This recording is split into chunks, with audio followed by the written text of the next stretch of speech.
You know, you have to learn how to keep evil in its proper perspective.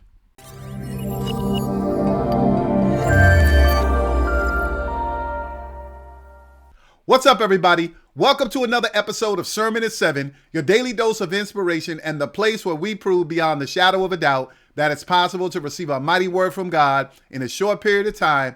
I'm your host, Pastor Tim. Listen, we all have to deal with evil on one level or another. And in fact, it's happened down throughout the years. And sometimes when you deal with it constantly, you lose perspective. But I'm here to tell you on today that you've got to learn how to keep evil in its proper perspective. Now, before I go any further, let me just say that this is the second video taken from a series around what you can do with a promise from God. So if you have not seen the first video, after you watch this one, take the time to go back and look at the other video as well. And also, take a moment to subscribe to my channel, hit that notification bell, hit that like button, and leave me a comment at the end. I'm really interested in your thoughts, especially around what I'm going to talk about on today. Now, let's go to the Word of God coming from Psalm 37. We're going to look at verses 1 and 2 and also verse number 9. Let's go there now. And the Word of God says this: "Do not fret because of those who are evil, or be envious of those who do wrong. For like the grass, they'll soon wither. Like green plants, they'll soon die away. For those who are evil will be destroyed, but those who hope in the Lord will inherit the land." Now again, this is a promise that we have from God. And it's important for us to understand what the psalmist is saying here. As I said when I started, every generation has to deal with evil in one form or another. And that makes sense because the Bible lets us know that people are sinful. So as long as there are sinful people, there will always be evil that has to be dealt with. And the problem for those who are not evil is always the same. God, when we look at evil people, it always appears like they have an easier way to go than those who are trying to do the right thing. Now, I'm going to speak to that in a moment, but let me just say something else. That also makes sense as well. We live in an evil world, so it should make perfect sense to all of us that those who do evil would fare better in an evil world. If you're trying to live righteously, you should expect that your way is going to be tough because the world is not righteous. The world is evil. But it is the appearance that bothers us. We get tired of seeing evil people get over. We get tired of seeing evil people get their way. We get tired of seeing evil people get away with things.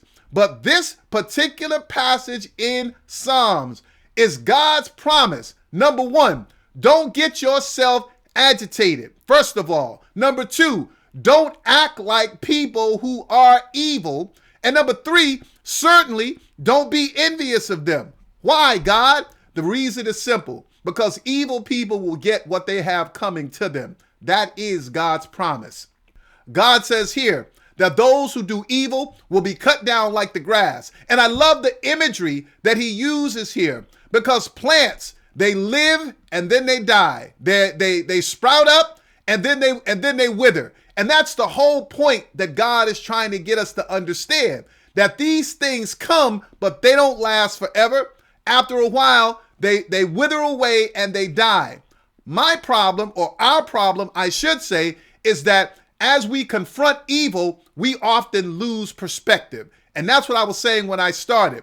Dealing with evil can make you lose perspective to the point that you start to think that this is never going to get resolved. You start to think that this is never going to get dealt with. You start to think that you will never see any satisfaction from all of these messed up things that have happened in your life or in your situation. But God has given us his promise that these things will be dealt with.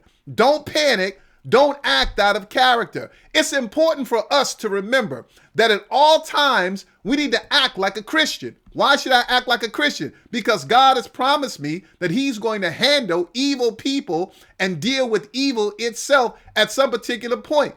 That's God's promise. And because God is going to deal with it, then I don't have to go to the same lengths that evil people do. Let me remind you of something on today. The scriptures tell us that we are called children of the Most High God. That is a powerful statement, to be a child of the Most High God. And let me tell you something, for all of you who are listening to me that are parents, for anybody that messes with your children, and you know where they are, and you have the ability to inflict pain, I guarantee you, you're going over there, you're trying to inflict some pain. Our God is no different. We have his promise. Evil is going to be dealt with. Evil people are going to be dealt with. And as he said in this psalm, soon and very soon, they'll be cut down like the grass. Just don't listen, I know they're going to be cut down like the grass, but let me give you one final piece of advice.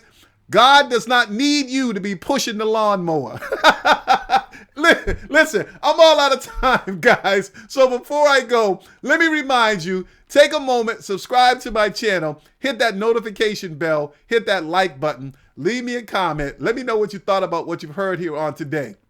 Also, before you go, take a moment to listen to one of my other videos that I have on this channel. I talk about a lot of things, and I hope that there's something else that I've shared that can be a blessing to you. Now get out of here, go have yourselves a wonderful day, and I'll talk to you real soon. God bless you.